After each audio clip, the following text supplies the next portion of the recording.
3장 8절부터 13절 말씀을 가지고 회개하기를 원하십니다 라는 제목으로 하나님 말씀 증거하겠습니다. 베드로서 3장 8절부터 13절 말씀을 가지고 회개하기를 원하십니다 라는 제목으로 하나님 말씀 증거하겠습니다. 하나님은 회개하기를 원하십니다. 우리 그리스도인을 향하여 개인적으로도 회개하기를 원하십니다.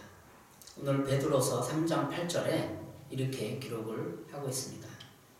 오직 주께서는 너희를 다하여 오래 참으사 아무도 멸망하지 아니하고 다 회개하게 이르기를 원하시느니라. 하나님께서는 우리가 개인적인 신앙에 있어서도 회개하기를 원하고 또 이 사회 전반적인 전 세계적인 이런 코로나 사태를 통해서도 회개하기를 원하십니다. 또 이번 주약에는 조주빈이라는 그 박사방을 운영했던 그런 사람이 검찰에 붙잡혀서 신문지장에서 많은 걸 읽고 들었습니다.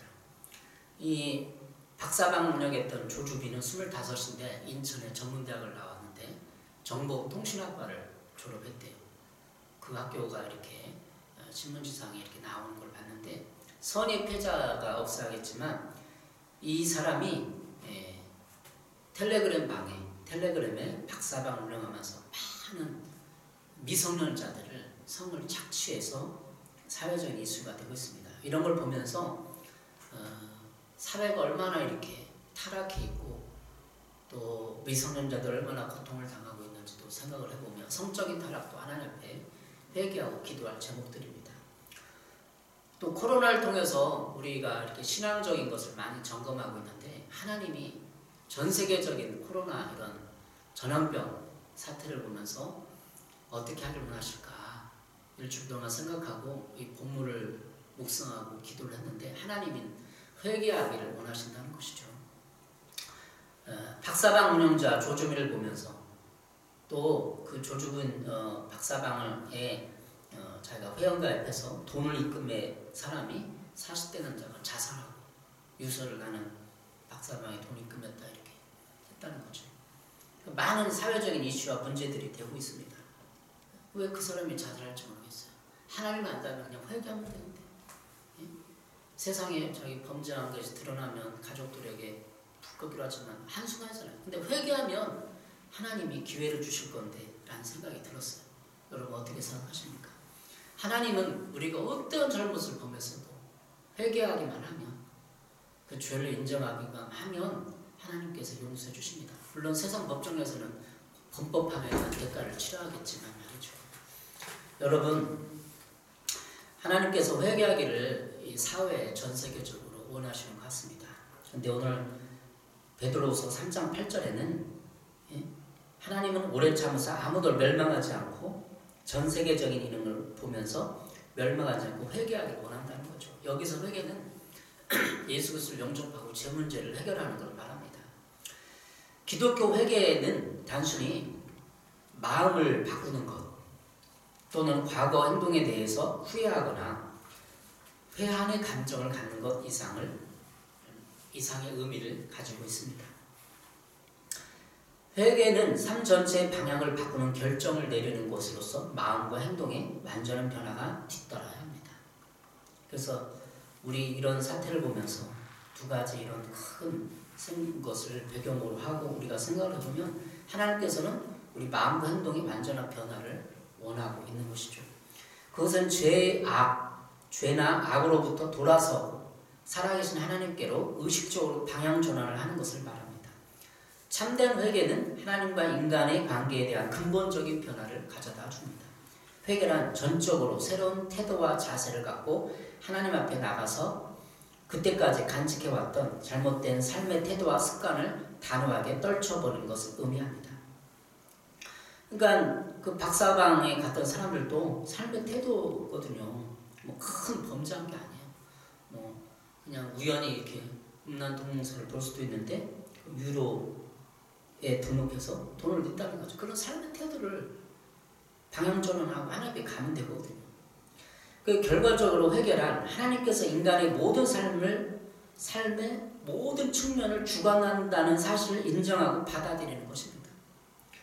인간의 모든 삶의 측면, 다시 말하면 가정이라든지 돈이라든지 명예, 직장, 또 이런 모든 내 삶의 전반부에 있는 것이 하나님이 그걸 주관하고 다스리고 있다는 걸 인정하는 게 회개예요.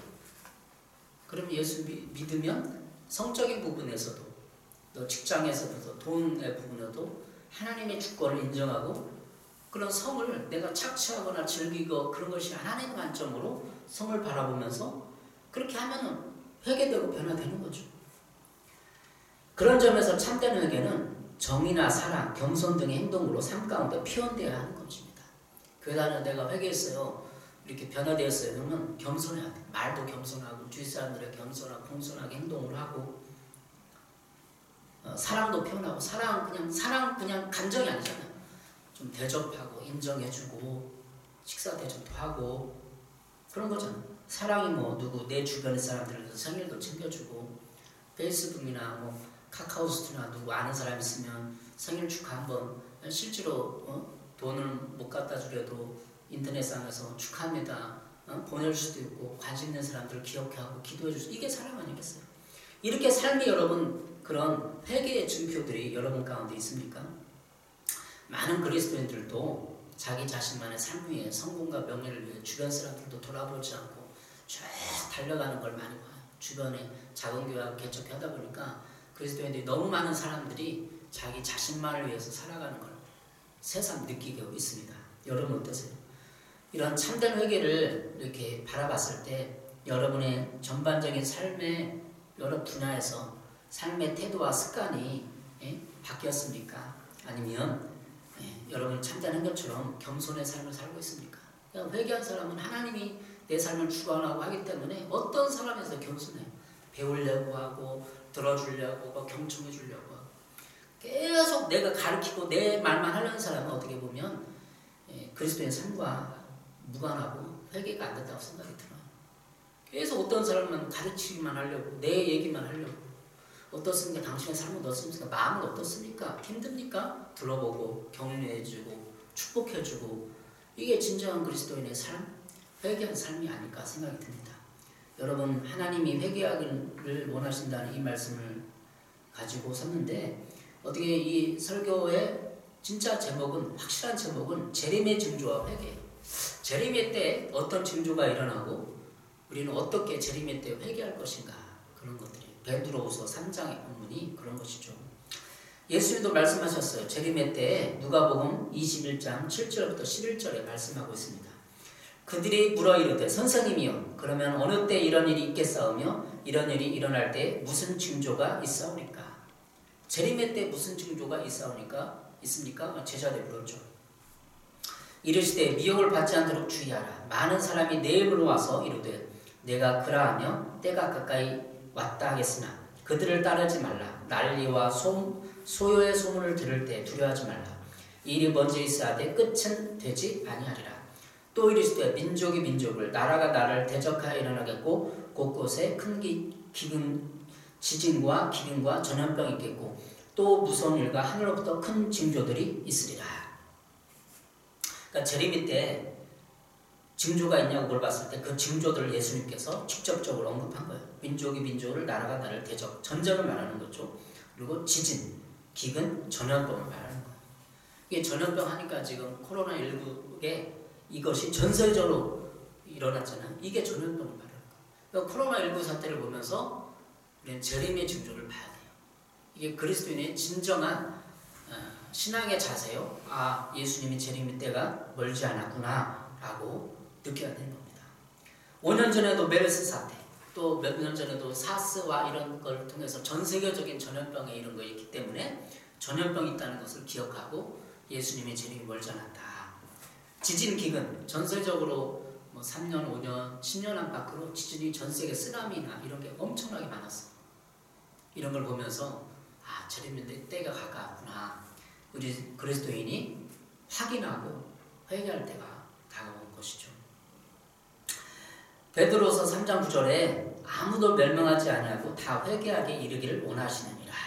이렇게 기록한 것처럼 보면서 우리는 멸망하지 않기 위해서라도 세상 사람들에게 복음을 전하고 내 자신이 회개해야 되는 것입니다. 디모데전서 2장 4절입니다. 하나님은 모든 사람이 구원을 받으며 진리를 아는 데 이르기를 원하시느니라. 그래서 모든 사람이 하나님은 구원받기를 원해요. 구원받으려면 회개와 믿음이 있어야 돼요. 믿음으로 예수님을 구주로 영접하고 그 이후에 회개를 해야 됩니다.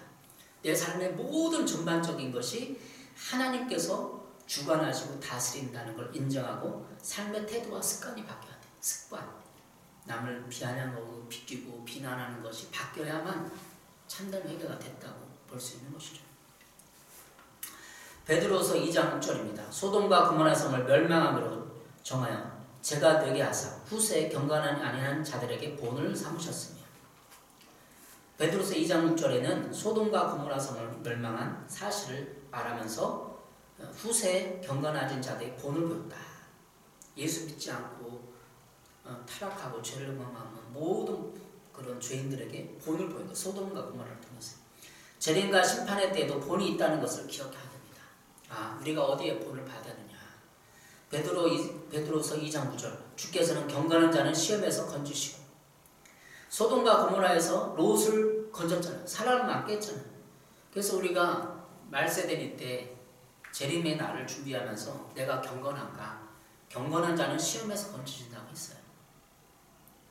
그래서 우리는 소돔과 고모라에서 살아남은 롯을 보면서 그가 경건한 것을 기억하고 우리도 본을 삶아 경건의 이름을 연습해야 됩니다. 코로나19 사태를 통해서 무서운 것이 더 오고 있습니다. 이런 동영상을 제가 봤습니다. 코로나19 다음 더 무서운 것이 오고 있다. 동영상을 주시게 봤는데 마지막 사명이라는 그 유튜버가 올린 걸 봤어요. 요한계시록의 그 7대접 재앙, 요한계시록 16장에 나오는 7대접 재앙을 여러 가지 사를 통해서, 과학자의 사를 통해서 해설하고 있었습니다. 지금 전 세계적으로 7재앙이 준비되고 있습니다.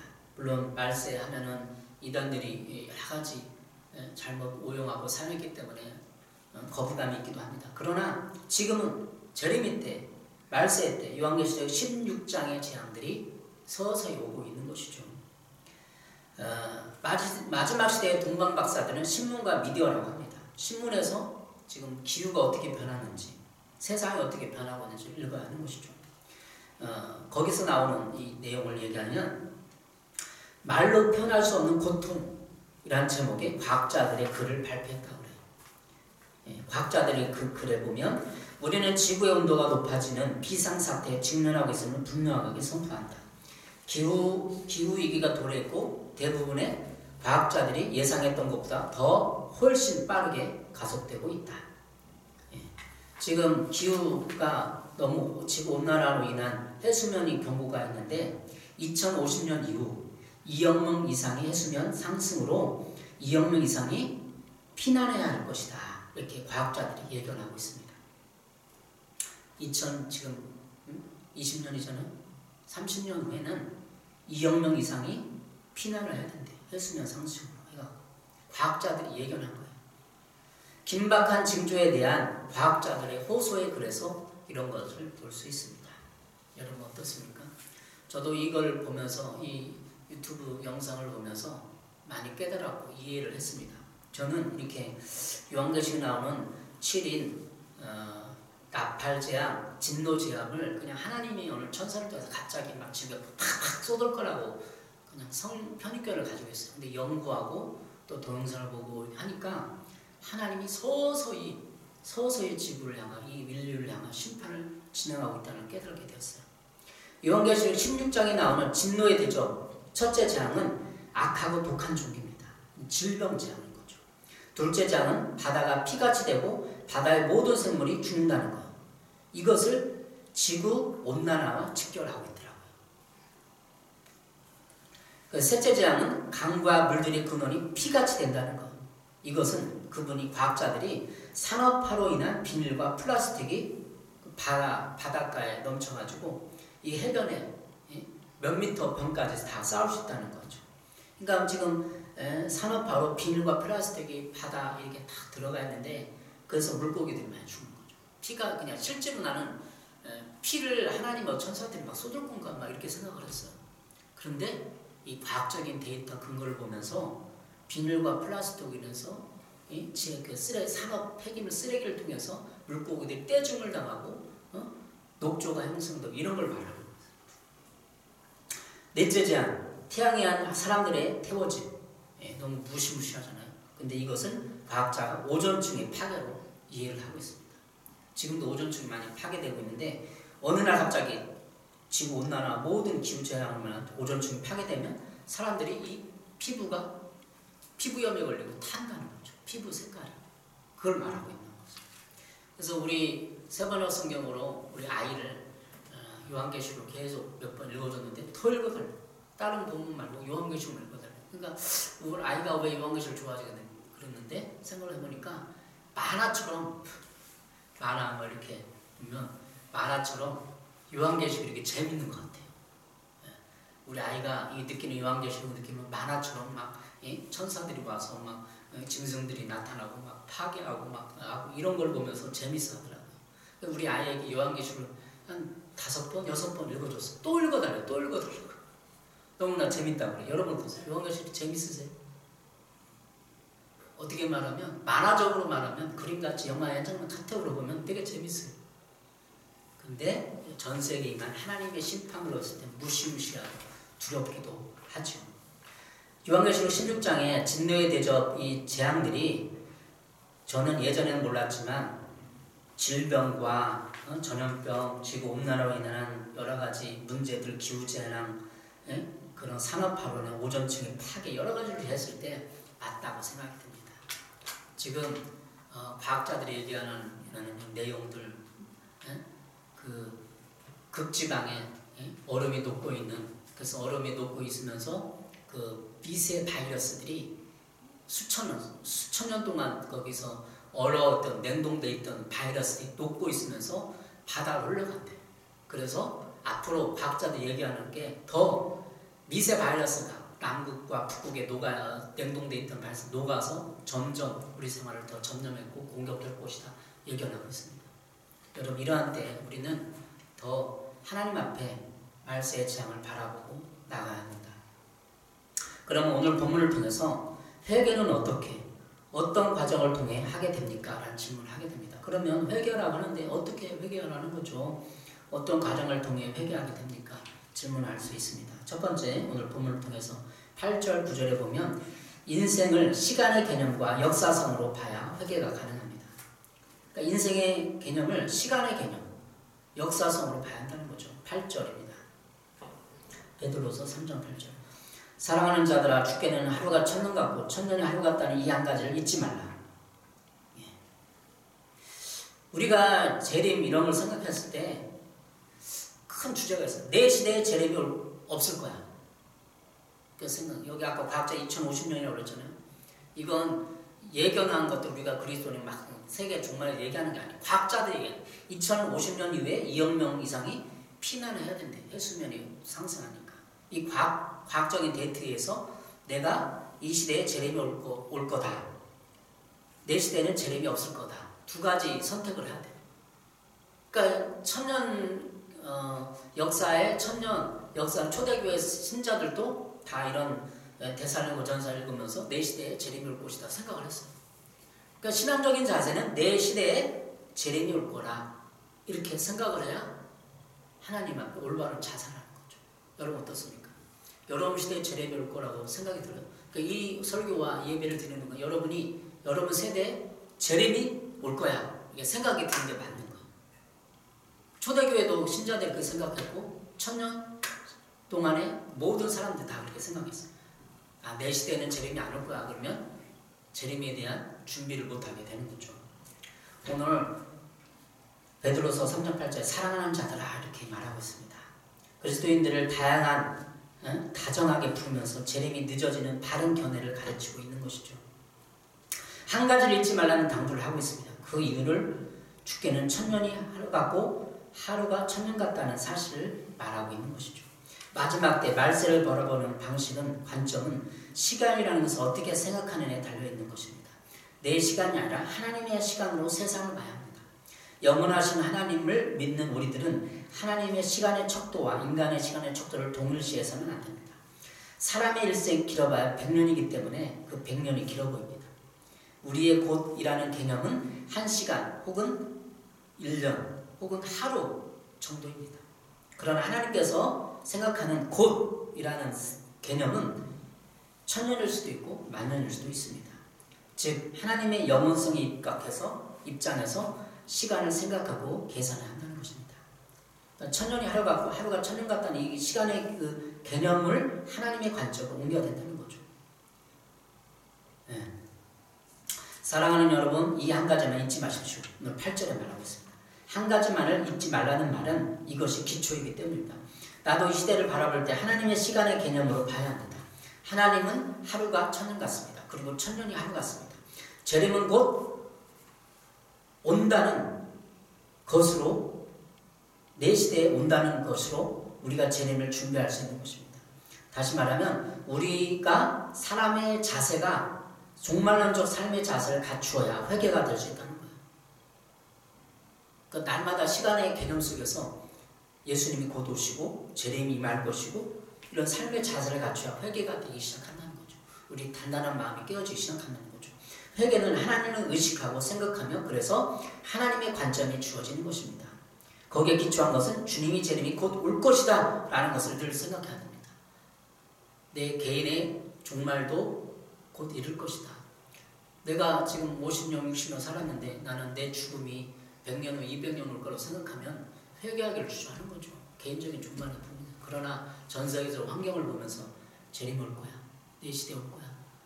나는 얼마 20년밖에 안 남았어. 나는 30년밖에 안 남았어. 시간의 관념성에서 늘 묵상하고 했을 때 회개가 되기 시작하는 거죠. 자신을 뒤돌아볼 시간을 갖게 되는 거죠. 여유를 갖게 되는 거죠. 마치 암 환자 갑자기 탁 암을 선고받았을 때 자신 인생을 뒤돌아볼 수 있는 것처럼 암 선고처럼 시간의 관념으로 하나님의 나를 바라봐야 되는 것입니다.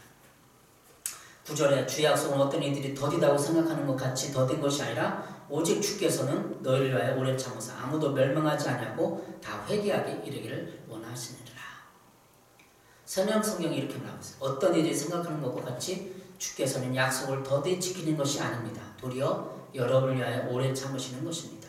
그분은 아무도 멸망하지 않고 모두 회개하는 데 이르기를 바라십니다. 그래서 시간을 많이 주어야 합니다. 어떤 이들이 기회가 주어지는 것은 하나님의 은혜죠. 나도 신앙이 성숙하기까지 시간이 많이 필요했습니다.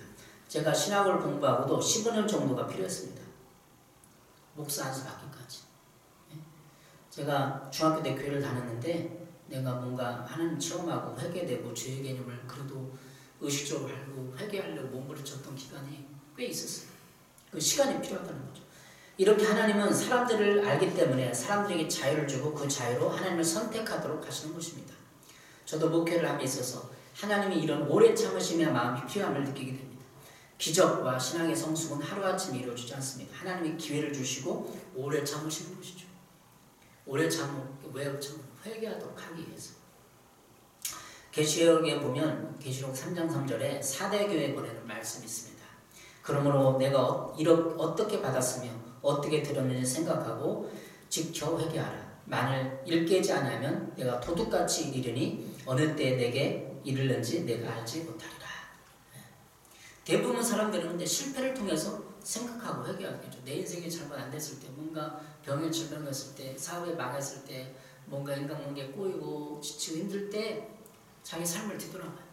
근데 우리 그리스도인은 꼭 그렇게 하지 않아도 성경 말씀을 묵상하고 세상 이치를 생각하고 지구온난화를 생각하면서 주님의 재림 멀지 않았구나, 이성적으로 판단이 가는 깨닫게 되는 거죠. 그래서 성경 말씀에 회개하여라. 만일 내가 깨어있지 않으면 내가 도둑같이 올 것인데, 깨어있으면 예수님의 재림이 도둑같이 임하지 않은데 깨어있지 않으면 도둑처럼 오는 거죠. 여러분 깨어있습니까? 이 지금 코로나19와 이런 하나님이 한국 사회를 향하여 그런 박사방 이런 걸 통해서 일깨우는 이런 거를 이해하고 깨닫습니까? 그럼 여러분 깨어있는 거죠. 깨어있지 않으면 도둑같이 옵니다. 깨어있는다는 것은 자신의 신앙을 뒤돌아봐야 합니다. 그리고 자신의 죄성과 죄를 하나님께 인정해야 합니다. 코로나19를 통해서 우리는 우리 자신을 뒤돌아볼 여유가 생겼습니다. 각자 만남과 모임을 자제합니다. 그리고 우리가 해야 할 일은 우리의 신앙을 돌아봐야 합니다. 내 자신의 성공과 명예가 혹 우상이 되어 있지 않은지를 돌아보아야 하고 생각해 보아야 합니다. 내 자신의 가정과 자녀들이 우상이 되어 우리가 하나님을 찾는 데 방황이 되지 않도록 돌아보아야 합니다. 내 자녀를 위해서 대학 보내기 위해서 좋은 대학 보내고 끊임없이 직장 다니면서 돈 벌고 그를 위해서 희생하면서 하나님 생각하지 않는 것은 아이들을 향한 우상이죠. 또한 한국교회와 전반적인 것을 생각해보고 한국교회와 한국사회를 위하여 회개기도 합니다. 이러한 코로나19를 통해 더욱 하나님과 관계를 생각하고 공동체의 죄를 들고 회개해야 합니다. 회개하려면 어디서 떨어지는지를 생각해야 합니다. 계시록 2장 5절입니다. 그러므로 어디서 떨어지는지를 생각하고 회개하여 처음 행위를 가지라. 어디서 떨어지는지를 생각하고 회개하는. 코로나19 사람의 개인적인 삶이 많아지니까 생각할 시간이 주어진 거죠. 코로나 사태와 조주빈의 사태가 겹치면서 왜 사회에 왜 하나님 뭘 원하시는가 생각하면 금방 알 수 있어요. 양심 있는 그리스도인이라면. 회개하지 않으면 내가 내게 가서 촛대를 그 자리에서 옮기리라. 계시록 2장 5절 말씀처럼 신앙이 어디서 떨어지는지를 생각해야 합니다. 그래야 회개가 가능합니다. 여러분 많이 생각하십시오. 생각의 계절이에요. 봄꽃 축제가 부천에 다 3개가 취소됐잖아요. 그러니까 다 가정에서 생각을 해요. 내가 뭘 잘못한 하나님 앞에 어떻게 살아가고 있는가를 생각을 해야 됩니다. 두 번째, 주의 날은 도둑같이 온다는 것을 기억해야 회개가 가능합니다. 10절에 있는 것처럼 그러나 주의 날이 도둑같이 오리니. 그러나 이 단어는 반절을 말해줍니다. 주님의 날, 심판의 날, 재림의 날은 도둑처럼 온다는 것입니다. 도둑이 언제 올지 모르지만 어쨌든 미래의 어느 시점에 도둑이 오는 것처럼 주님의 날이 옵니다. 마태복음 24장 14절에는 온 세상이 복음이 오는 민족에게 전해지면 끝이 온다고 말하고 있습니다. 마태복음 24장 14절 이 천국 복음이 모든 민족에 증언되기 위하여 온 세상에 전파되리니 그제야 끝이 오리라. 선교사, 전문 선교사 연구하는 분들이 얘기하는 게 지금 5년 내에 이미 다 모든 민족, 종족들에게 다 복음이 들어가 있대. 5년 안에 다 들어갔대. 다 들어갔대. 거의 지금 99% 들어갔다는 거죠. 놀랐어요 저도 이런 걸 보면서. 마태복음 24장 43절 너희도 아는 바와 같이 많은 집주인이 도둑이 어느 시각에 올 줄 알았다면 깨어있어 그 집을 뚫지 못하게 하였으리라. 이러므로 너희들 준비하고 있으라. 생각하지 않을 때 인자가 오리라. 성경은 말해요. 준비하고 있으라. 마태복음 24장 44절이에요. 준비를 해야 됩니다. 재림의 때 내 신앙을 점검하고 하나님 앞에 회개하고 그래야 우리가 하나님의 나라에 알 수 있습니다. 데살로니가전서 5장 4절입니다. 형제들아 너희는 어둠에 있지 아니하 그날이 도둑같이 너에게 임하지 못하리니. 그러나 우리가 점검하고 내 자신을 살피고 하나님의 뜻과 이 방향들을 읽기 시작하면 그날이 도둑같이 너에게 임하지 못하리니. 어떤 걸 선택하겠습니까? 도둑같이 오는 걸 선택하게, 도둑같이 임하지 않는 걸 선택하겠어요. 도둑같이 임하지 않는다는 거 아니야. 내가 느낀다는 거야. 뭔가 이성적 분별이 가능하고 준비한다는 거야. 계시록 3장 3절에 말하고 있습니다. 그러므로 내가 어떻게 받았으면 어떻게 들었는지 생각하고 지켜 회개하라. 만일 일깨지 않으면 내가 도둑같이 이르리니. 세번역서는 굳게 지키고 회개하라. 만일 내가 깨어있지 않으면 내가 도둑같이 오고. 깨어있으라는 거죠. 깨어있는다는 것이 그냥 잠에서 쿨쿨 이런 육신적인 거를 빗대어 말하는 거지만 이해하는 거. 재림을 이해하고 요한계시록 어느 정도 지식을 이해하고 세상을 바라보고 다가왔다는 걸 이해하고 준비하라는 것이죠. 깨어있으면 주님은 도둑같이 오지 않습니다. 깨어있으면 그날 어느 정도는 감지하고 준비할 수 있다는 것입니다. 지구의 기후변화와 재앙, 코로나 등 전염병, 그리고 말세의 징조 등을 통해서 우리는 알 수 있습니다. 그런데 이러한 사실을 우리가 인식하고 발견할 수 있는 것은 신앙의 열정을 내고 내 자신의 양심과 삶이 주 안에서 정결하게 준비되었을 때 가능한 것입니다. 오직 우리의 관심이 먹고 사는 문제, 성공과 명예, 그리고 육신적인 필요함을 집중한다면 재림의 징조들을 무시하고 살아가게 되는 것이죠. 모르는 거죠. 무감각한 거. 세 번째, 우리가 어떻게 회개해야 됩니까? 우리가 어떠한 사람이 되어야 합니까? 라고 질문을 해야 됩니다. 오늘 11절입니다. 베드로서 3장 11절. 이 모든 것은 이렇게 풀어지니 내가 마땅한 사람이 너희가 어떠한 사람이 되어야 마땅하냐? 거룩한 현실과 경건함. 너희가 어떠한 사람이 되어야 마땅하냐고 질문해야 돼. 내가 어떠한 사람이 되어야 합니까? 라고 신앙적인 질문을 던져 되는 거죠. 이런 말세대 때 나는 어떠한 사람이 돼야 됩니까? 질문을 자기하고 공동체하고 하는 거죠. 여러분은 어떠한 사람이 되어야겠습니까? 여러분 거룩한 행실과 경건한 생활 가운데서 하나님이 날이 오기를 기다려야 합니다. 그날을 앞당기도록 해야 하지 않겠습니까? 오늘 성경 본문에 보면 세베노 성경 그날을 앞당겨야 하지 않겠습니까? 라고 말하고 있습니다.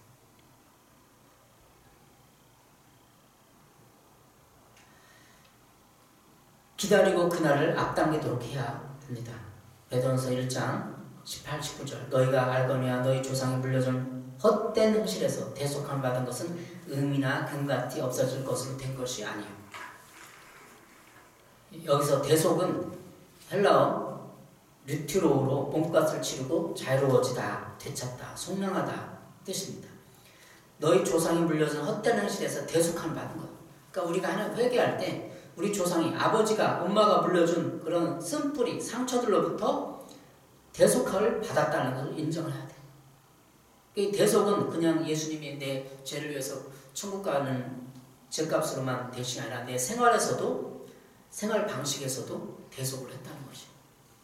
그래서 우리는 거룩한 행실을 여기서 근거를 찾을 수 있어요. 베드로전서 1장 18절 우리 조상이 부모님이 물려준 그래서 핑계댈 수 없어요. 나는 부모님을 잘못 만나서 핑계댈 수 없어요. 상처가 많아서 핑계댈 수 없어요.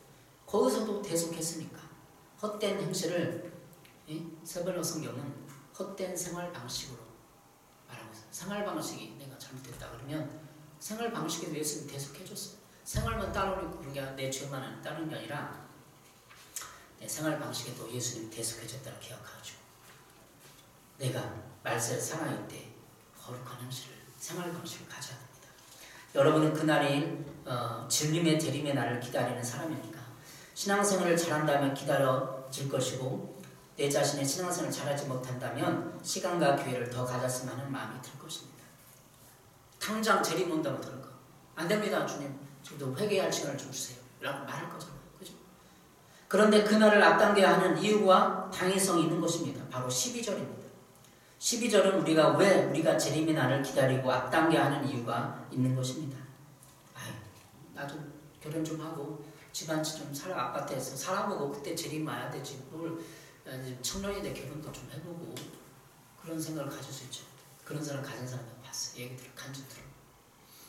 여러분 어떠세요? 당장 재림 오면 좋을까 안 좋을까? 양심을 보세요. 12절에 있는 것처럼 그날에 하늘이 불에 타서 풀어지고 물질이 뜨거운 불에 녹아지려니와 우리는 그 약속대로 의에 있는 곳인 새하늘과 새 땅을 바라보도다. 왜 우리가 주님 제발 재림 빨리 오게 해주십시오. 어서 오십시오. 기도하고 기다려야 되는가? 의가 있는 곳인 새하늘과 새 땅을 바라보니까 그건 하늘나라는 의가 있기 때문이에요. 지금 있는 이 세상은 완전한 의가 없습니다. 그래서 우리는 괴롭습니다. 내가 의를 행해도 사람들이 알아주지 않고 오히려 미워하고 배제하고 조종합니다. 여러분 살아보셨습니까? 40년, 50년, 60년 살아보시면 세상이 다 그렇다는 거예요. 우리가 빨리 주님의 날을 고대하는 이유는 바로 그거예요. 진정 하나님의 백성으로 살지만 이 세상이 의가 없기에 이곳은 고통이요 잠시 머물 세상입니다. 이 세상 어디에도 의가 있는지를 찾아보십시오. 요즘 인터넷이나 코로나를 통해서 우리나라를 해외 여론과 나라에서 칭찬하고 모델로 삼고 있습니다. 대한민국의 그 창의적이고 투명하고 코로나를 이기는 국민성 성실하고 희생하는 걸 다 세계가 칭찬하고 있어요. 그것은 우리가 자랑스러울 만하고 자부심을 가져야 합니다. 그런데 이렇게 우리나라가 칭찬한 모델로도 자유민주주의 모델을 할 수 있을까요? 찾을 수 있을까요? 다른 나라들은 투명성이 적어 이것을 숨기고 국민들을 조종하고 자유와 민주주의가 적절히 활용되지 못하고 있는 것입니다. 그럼에도 불구하고 우리나라가 이기는 상황도 불구하고 이 세상은 다 어렵지 않아. 뭐든지 다 어떤 사람에게는 불공평하고 억울하고 평등하지 않다는 생각을 가지고 있습니다. 이것이 세상이 완전한 의가 없다는 것을 말해줍니다. 그 신뢰가 진보와 보수와 여야가 서로 타협하고 돕기보다는 서로 보완하기보다는 서로 잘났다고 서로 잘한다고 싸우는 것을 보면 알 수 있어요. 그들이 가진 기준은 상대적인 견해입니다. 진보와 보수는 상대적인 의이지 완전한 의가 아닙니다. 그래서 하나님과 하나님 나라만이 완전한 의를 보여줄 수 있는 것입니다. 오늘 12절에 있는 것처럼 새하늘과 새 땅은 의가 있는 것입니다. 정의가 있는 것이요. 그럼 이 땅은 어떻습니까? 의가 없어요. 여러분 살아보시면 여러분이 억울하다 이런 생각 들잖아요. 어떤 사람은 태어날 때부터 재산이 많기 때문에 좋은 환경과 교육을 받으면서 여러분 고생하고 돈이 없기 때문에 무시당하고 그게 다 의가 아닌 거예요. 불공평한 거죠. 억울하다. 이 세상 사람은 다 살아보면 다 억울하다 이런 생각을 가지고 있어요. 그게 의가 없기 때문에 그런 것이죠. 오늘 말씀을 맺으면서 우리가 다짐하고자 하는 것은 이것입니다. 이 세상에 미련을 두지 말자는 것입니다. 의가 있는 정의가 있는 새하늘과 새 땅을 바라보자 하는 것입니다. 재림의 징조를 발견하고 예수님의 재림을 준비하자는 것입니다. 자, 이제 우리는 회개해야 합니다. 생각해야 합니다. 나는 이 세상의 명예와 성공에 집착하지는 않은가? 나는 하나님의 오래 차심을 기억하고 있는가? 나는 말세에 일어날 일들을 수용하고 받아들이는가? 그냥 무관심합니까? 나는 거룩한 현실과 경건함으로 살아가고 있는가? 이 세상에 완전하지 못한 의를 실행하고 있다는 것을 인정합니까? 이 세상에도 너무 원망하고 불공평하고 억울하다고 그럴 필요가 없어. 그냥 이 세상은 다 죄인들이 살아가고 이 세상은 완전한 의, 하나님 바라볼 때 완전한 의가 없는 거예요. 그러니까 억울한 거죠. 제가 몇 년 전에 가까운 사람 통화를 했는데 이렇게 전화로 불미스러운 다투게 됐어요. 근데 딱 그 사람이 하는 얘기가 내가 너랑 틀리냐? 내가 너랑 다르다. 나는 돈이 많다 이거지. 그러니까 사람의 속마음의 근본적인 마음은 나는 너보다 돈을 많이 가졌다 이런 게 있는 거야. 끝에 가서는 다 그게 싸붙이는 거야. 세상이 그래. 억울하잖아요. 그런 사람한테 무시당하고 나는 돈이 없구나 하면서 무시당했을 때 억울하잖아요. 그게 불의가 있다는 게 이 세상은. 마귀가 붙들어오는 가치, 체계에서 살아간다는 것입니다. 재림을 준비하는 우리들에게 이 세상은 다 어렵지 못한 오늘 12절에 있는 것처럼 베드로후서 3장 15절에 있는 것처럼 우리가 기억할 것은 13절에 있는 것처럼 의가 있는 곳인 새하늘, 새 땅을 바라보아야 합니다. 하나님 이렇게 기도합니다. 저는 이 세상의 성공과 명예에 집착하지 않겠습니다. 또한 하나님의 오래 참으심의 심정으로 가정과 나의 삶을 적응하고 바라보겠습니다. 저의 거룩한 현실을 점검하겠습니다. 경건함으로 나를 뒤돌아봅니다. 회개하고 반성하는 시간을 가지겠습니다. 이 세상에서 의롭지 못한 것을 보았을 때도 분노와 상처를 품지 않겠습니다. 이것이 신앙의 자세이죠. 그것이 새하늘과 새 땅을 바라보는 우리의 신앙적 자세인 것입니다. 여러분, 이 사회적인 전반적을 보면서 우리 그리스도인이 사회와 모든 걸 보면서 재림의 때가 멀지 않았다는 것을 느끼며 자신을 깨닫고 깨어있어야 합니다. 여러분도 깨어서 회개하는 삶을 사시기 바랍니다. 신앙을 점검하시고 거룩한 현실과 경건함으로 살아가십시오. 기도하겠습니다. 사랑의 주님 감사합니다. 이렇게 회개하기를 원하시는 하나님을 바라보면서 신앙을 점검합니다. 내 개인 신앙, 사회 모든 걸 바라보면서 재림의 때가 멀지 않았음을 기억합니다. 요한계시록의 그 제안과 예언이 올 때마다 신앙을 점검하고 살게 도와주시옵소서. 예수님의 이름으로 기도했습니다. 아멘.